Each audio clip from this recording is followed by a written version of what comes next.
Hi everyone, welcome back to your own English learning channel, English and Study।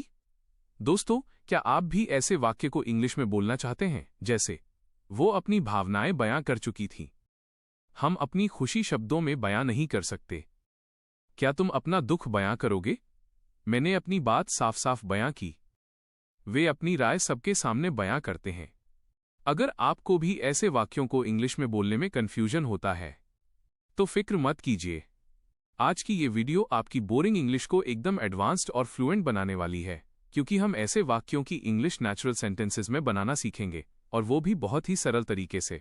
इस video को देखने के बाद आप अपनी फीलिंग्स को शब्दों में बयां करना भी सीख जाएंगे। तो वीडियो को बिना स्किप किए आखिर तक जरूर देखिएगा। तो चलिए बिना समय गंवाए वीडियो शुरू करते हैं। तो सबसे पहले ध्यान देंगे, हम ऐसे वाक्यों की इंग्लिश एक्सप्रेस और पुट दोनों वर्ब से बना सकते हैं। यहाँ एक्सप्रेस और पुट दोनों मेन वर्ब है, तो टेंस और सब्जेक्ट अनुसार जो भी चेंज होगा एक्सप्रेस और पुट वर्ब्स में होगा। एक वाक्य देखो, जैसे मैं अपनी भावनाएं शब्दों में बयां नहीं कर सकता, तो इसकी इंग्लिश होगी we can't express our feelings in words. ऐसे भी बना सकते हैं, we can't put our feelings into words. अब हम आने वाले सब वाक्यों की इंग्लिश सिर्फ एक्सप्रेस वर्ब से बनाएंगे। यदि आप चाहो तो पुट वर्ब से भी वाक्यों की इंग्लिश बना सकते हैं।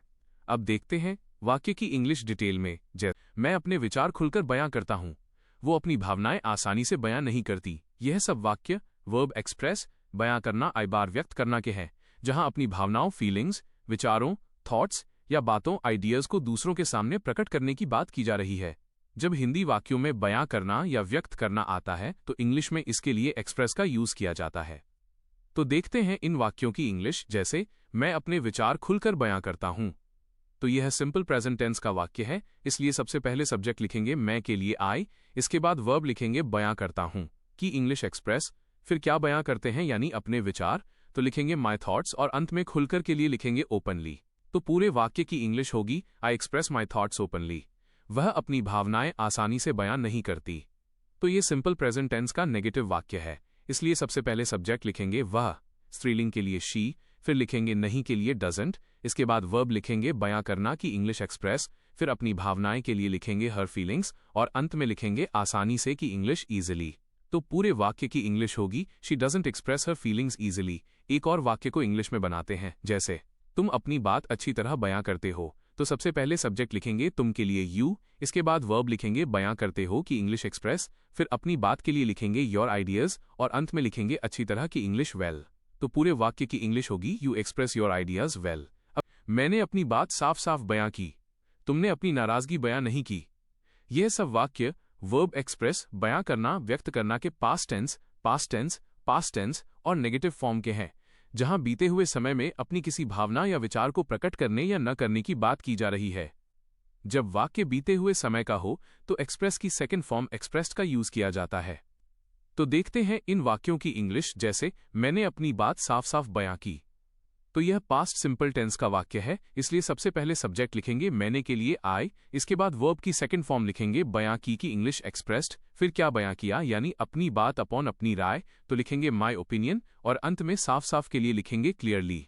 तो पूरे वाक्य की इंग्लिश होगी आई एक्सप्रेस्ड माई ओपिनियन क्लियरली। तुमने अपनी नाराजगी बयां नहीं की, तो ये पास्ट सिंपल का नेगेटिव वाक्य है, इसलिए सबसे पहले सब्जेक्ट लिखेंगे तुमने के लिए यू, लिखेंगे नहीं की इंग्लिश डिडंट, इसके बाद वर्ब की फर्स्ट फॉर्म लिखेंगे बयां करना की इंग्लिश एक्सप्रेस, और अंत में अपनी नाराजगी के लिए लिखेंगे योर एंगर।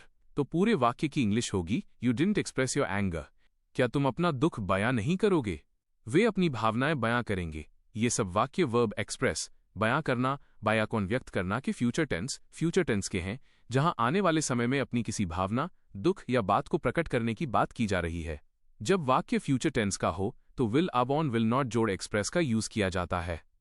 तो देखते हैं इन वाक्यों की इंग्लिश। जैसे क्या तुम अपना दुख बयां नहीं करोगे, तो ये फ्यूचर सिंपल टेंस का इंटेरोगेटिव नेगेटिव सवाल और नहीं दोनों वाला वाक्य है, इसलिए सबसे पहले लिखेंगे क्या के लिए हेल्पिंग वर्ब विल, फिर सब्जेक्ट लिखेंगे तुम के लिए यू, इसके बाद लिखेंगे नहीं के लिए नॉट, फिर वर्ब आएगी एक्सप्रेस, और अंत में अपना दुख के लिए लिखेंगे योर सॉरो।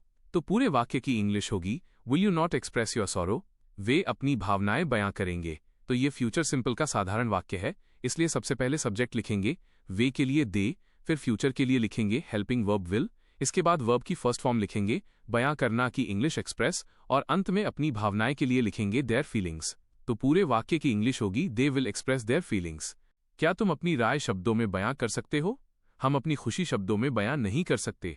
यह सब वाक्य वर्ब एक्सप्रेस, बयां करना, अभिव्यक्त करना के साथ इन वर्ड्स शब्दों में फ्रेज के यूज वाले हैं। यहां अपनी किसी भावना या राय को शब्दों के माध्यम से प्रकट करने की बात की जा रही है। जब वाक्य में क्षमता एबिलिटी की बात हो तो कैन आ कांट जोड़ एक्सप्रेस इन वर्ड्स का यूज किया जाता है।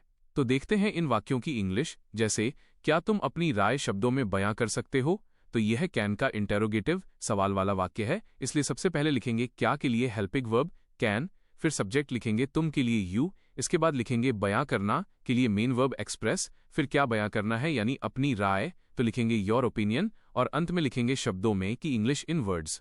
तो पूरे वाक्य की इंग्लिश होगी can you express your opinion in words. हम अपनी खुशी शब्दों में बयां नहीं कर सकते, तो ये असमर्थता दिखाने वाला नेगेटिव वाक्य है, इसलिए सबसे पहले सब्जेक्ट लिखेंगे हम के लिए वी, फिर लिखेंगे नहीं कर सकते के लिए कैंट, इसके बाद लिखेंगे बयां करना के लिए मेन वर्ब एक्सप्रेस, फिर अपनी खुशी के लिए लिखेंगे आवर हैप्पीनेस, और अंत में लिखेंगे शब्दों में की इंग्लिश इन वर्ड्स। तो पूरे वाक्य की इंग्लिश होगी we can't express our happiness in words. हम अपनी खुशी बयां कर चुके थे, उन्होंने अपना आभार बयां कर दिया था।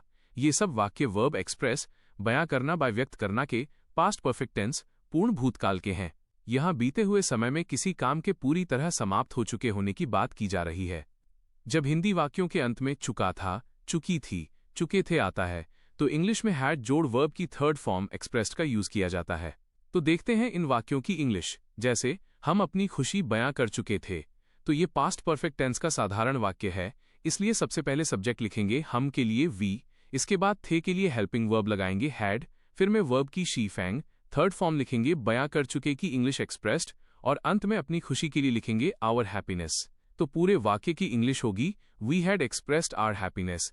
उन्होंने अपना आभार बयां कर दिया था। तो सबसे पहले सब्जेक्ट लिखेंगे उन्होंने के लिए दे, इसके लिखेंगे था के लिए हैड, फिर लिखेंगे बयां कर दिया के लिए में वर्ब की थर्ड फॉर्म आएगी एक्सप्रेस्ड, और अंत में लिखेंगे अपना आभार की इंग्लिश देयर ग्रैटिट्यूड। तो पूरे वाक्य की इंग्लिश होगी they had expressed their gratitude. इस तरह हम और भी कई ऐसे वाक्यों को इंग्लिश में आसानी से बना सकते हैं। अब एक वाक्य आपके लिए ही है, वो अपना दुख बयां कर चुकी थी। इस वाक्य की सही इंग्लिश क्या होगी? अपना जवाब नीचे कमेंट बॉक्स में लिखकर जरूर बताइए। अब हम आज की क्लास को यहीं समाप्त करते हैं। यदि इस क्लास में आपको कोई भी कंफ्यूजन हो या मन में कोई भी क्वेश्चन हो तो कमेंट बॉक्स में जरूर पूछें। Please like, subscribe and